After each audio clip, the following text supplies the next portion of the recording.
Shikues të nderuar, ju përshëndes. 2 prilli është dita ndërkombëtare e ndërgjegjësimit të autizmit.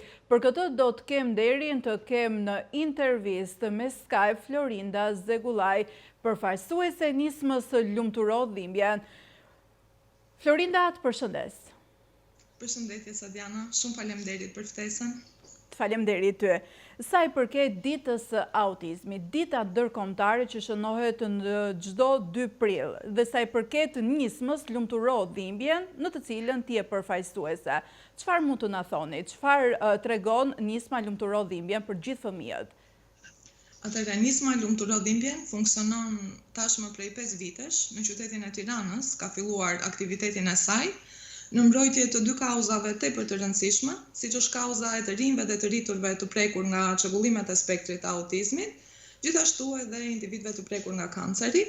Unë prej muajit shtator në fakt mbaj pozicionin e përfaqësueses së kësaj nisme në qytetin e Korçës, si një nënë e një djali 11 vjeçar të prekur nga çrregullimet e këtij spektri, që jeton në qytet, në Korçë, dhe përfitoj nga rasti që pozicionin tim ta shndroj në mision jete në fakt, e kam shndruar në mision jete, për të fuqizuar jo vetëm zërin e fëmijës tim, po zërin e të gjithë fëmijëve që jetojnë në këtë qytet, në fakt në kushtet e mungesës së shumë shërbimeve të specializuara apo qendrave terapeutike.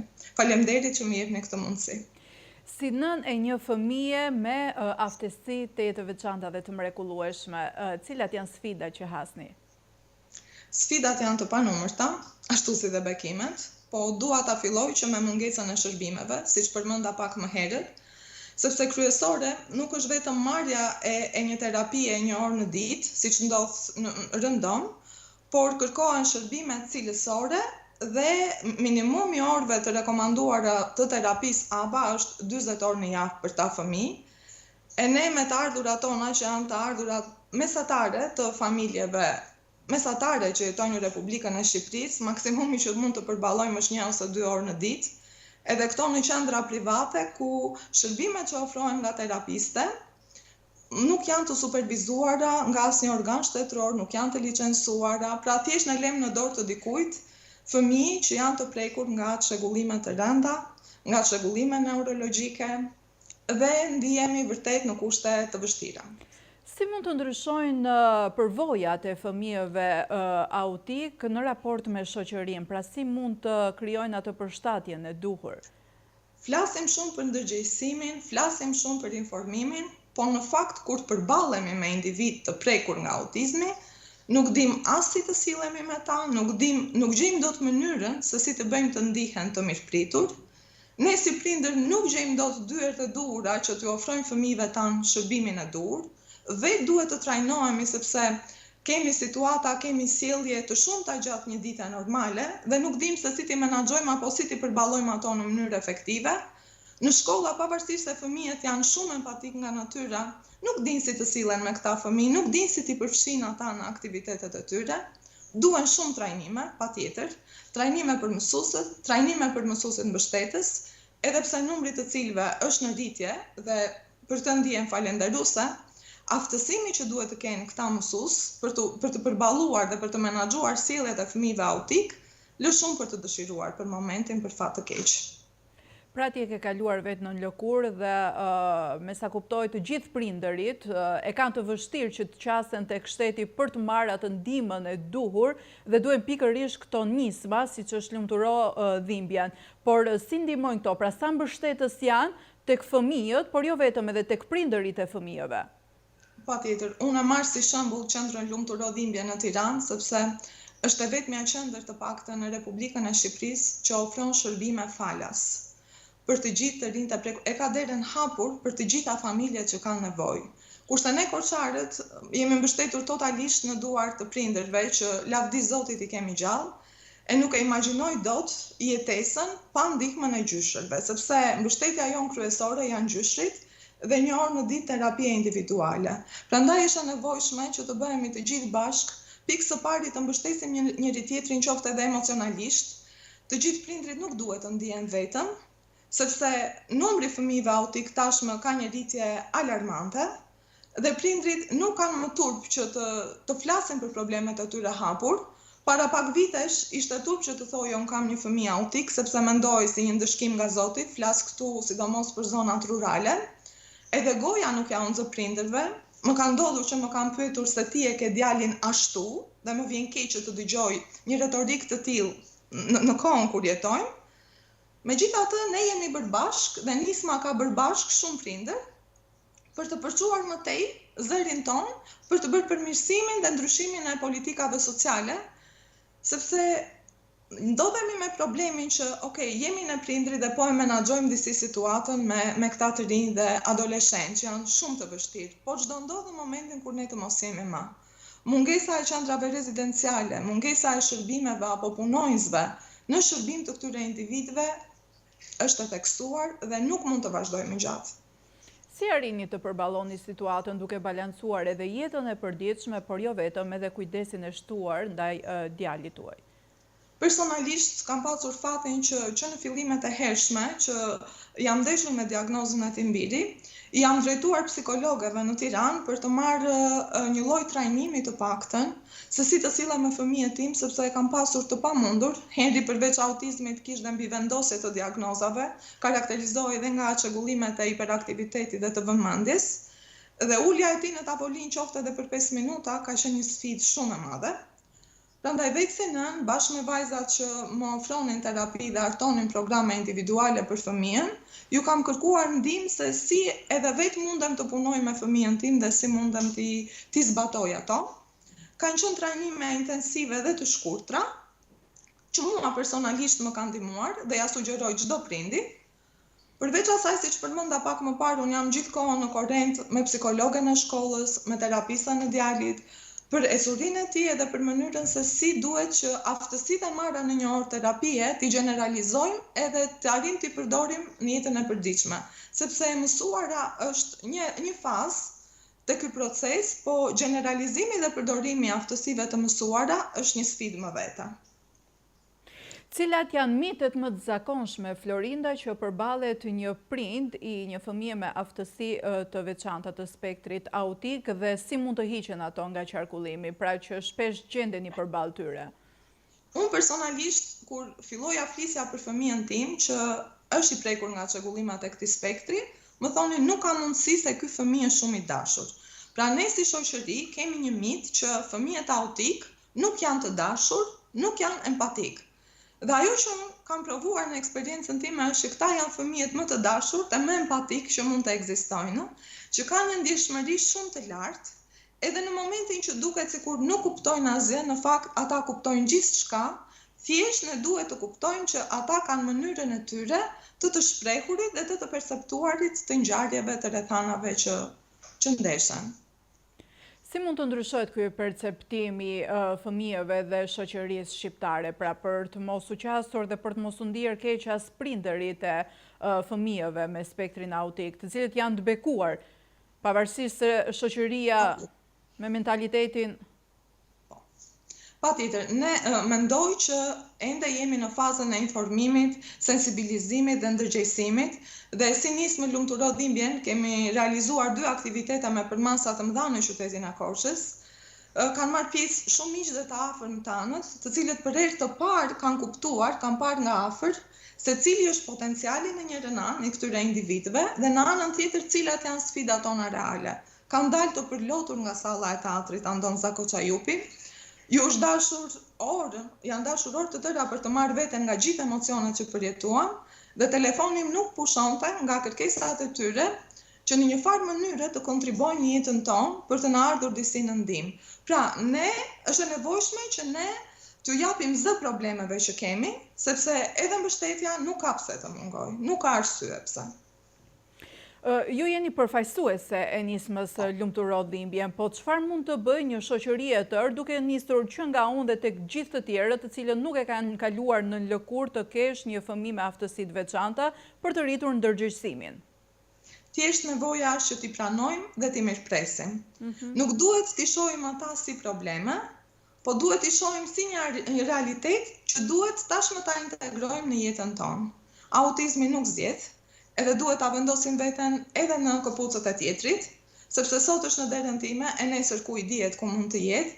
Prandaj, kur ndeshemi me situata me raste të tilla, mirë është t'i përqafojmë ato duke vendosur veten në vendin e tjetrit. Ti pranojmë dhe ti duam ashtu siç ata janë, sepse bukuria e kësaj jete, mendoj unë, qëndron tek diversiteti.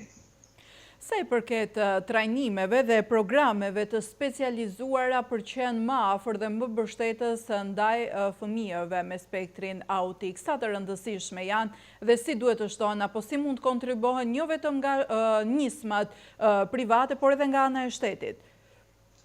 Janë shumë të rëndësishme, për mos thënë që janë më të rëndësishme, sepse janë vetëm këto shërbime të specializuar, janë këto trajnime që ne na aftësojnë stafet, ekipet, terapistët, mësuesët, që të nxjerrin më të mirën e fëmijëve tanë. Për fat të keq mungojnë dhe që duhet të ofrohen nga struktura të mirë organizuara shtetërore, të cilat duhet të hartojnë politika, t'i zbatojnë ato, po edhe të kontrollohet zbatimi i tyre, sepse për ta fëmijë lëshohen programe individuale, hartohen nga ekspert, por puna që don tek zbatimi apo tek monitorimi. Kur bëhet rivlerësimi i një fëmie brenda një harku kohor 6 mujor ose 1 vjeçar, në varësi të rekomandimeve të specialistëve të shëndetit mendor, shohim që fëmia ka ngecur aty ku ishte 6 muaj përpara dhe askush nuk mban përgjegjësi.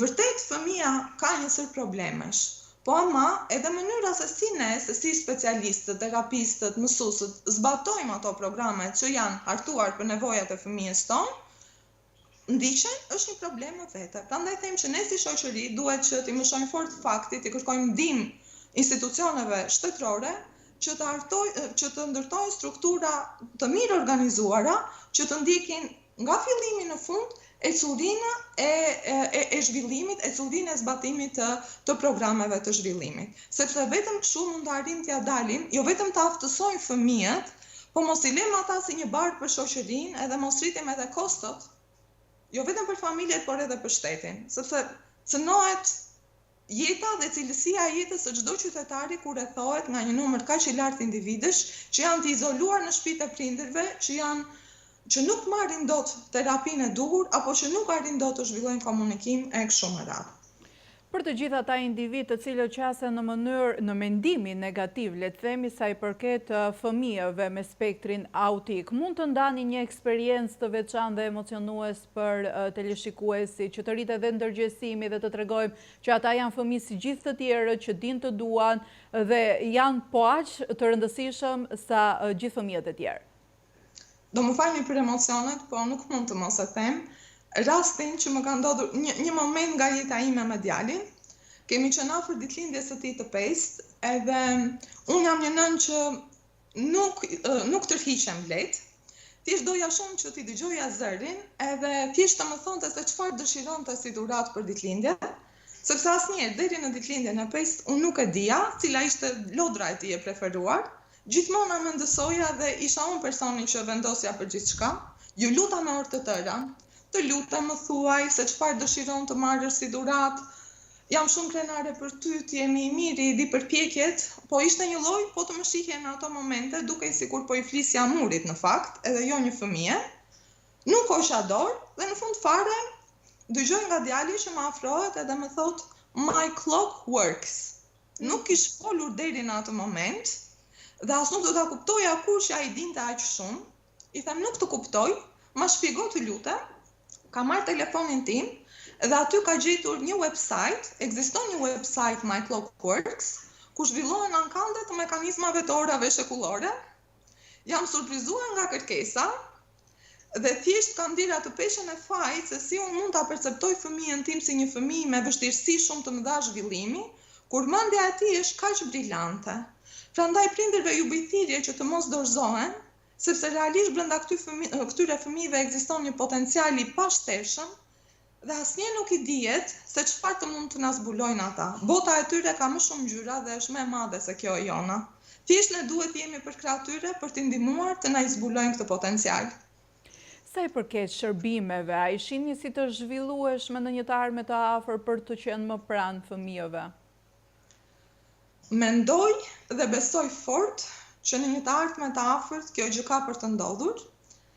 Mjafton që t'i referohemi statistikave, ne duhet jemi të përgatitur që të gjithë fëmijët që sot po diagnostikohen në moshën parashkollore, nesër do jenë të rritur autik brenda një shoqërie. Dhe as nuk dua ta mendoj skenarin që gjërat nuk do ndryshojnë, sepse do ishte fatale. Po në shkolla dhe institucione, çfarë mund të bëhet për qenë më afër fëmijëve me spektrin autik? Mësuesit mbështetës kanë një rol kryesor. Dhe aftësimi, numri, siç e përmenda pak më parë, i mësuesve mbështetës është rritur, por cilësia e shërbimit apo e mbështetjes që ata ofrojnë ende lë shumë për të dëshiruar. Shërbimi i psikologëve në shkolla. Sepse psikologët e shkollës jo njerë distancohen nga roli tyre, duke thënë që unë jam psikologë e shkollës dhe nuk jam eksperte në fushën e autizmit. Hartojnë programe të përcipta që ne prindrit prap jemi të detyruar t'i drejtohemi qendrave private në mënyrë që të marrim programe të përshtatura për nevojat e fëmijëve. Pra duhet të bëhet shumë më shumë në lidhje me nevojat e gjithsecilit.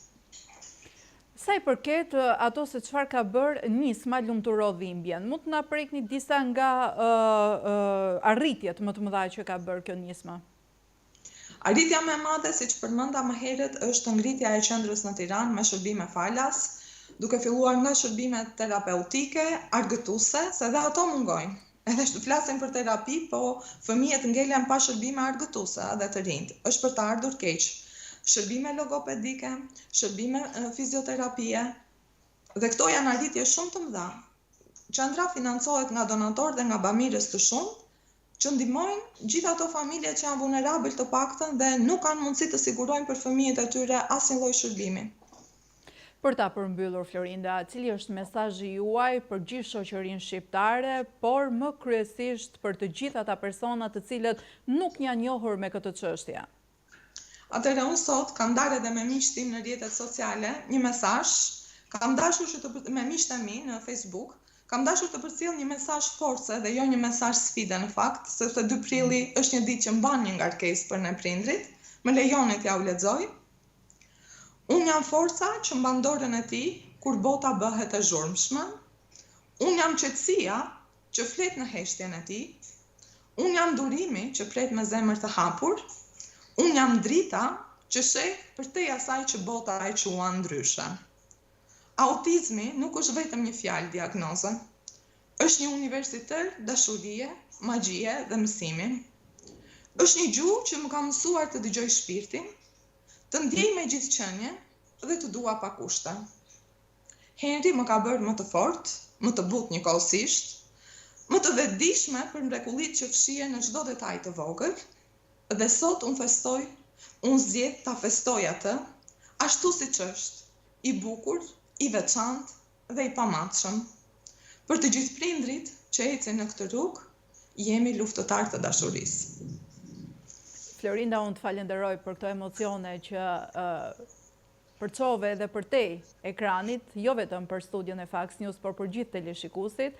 Unë që këtë forcë ta kesh gjithmonë dhe të përqafosh nga ana ime Henrin, por jo vetëm, përqafime edhe për gjithë fëmijët të cilët nuk janë ndryshe, por janë njësoj si ne, madje më të veçantë dhe më të zhvilluar. Faleminderit shumë. Shikues të nderuar, ishim deri në këto momente me një intervistë tejet emocionuese me Florinda Zegullaj, një përfaqësuese e Nismës lumturo dhimbjen, por jo vetëm, një nën e një fëmije autik e cila ka kaluar nën lëkur të gjithë sfidat e kësaj jete, sa i përket qasjes me një fëmijë me aftësi të veçanta dhe më të zhvilluar se fëmijët normal. Ndërkohë, ne do të kalojmë në një hapësirë publicitare.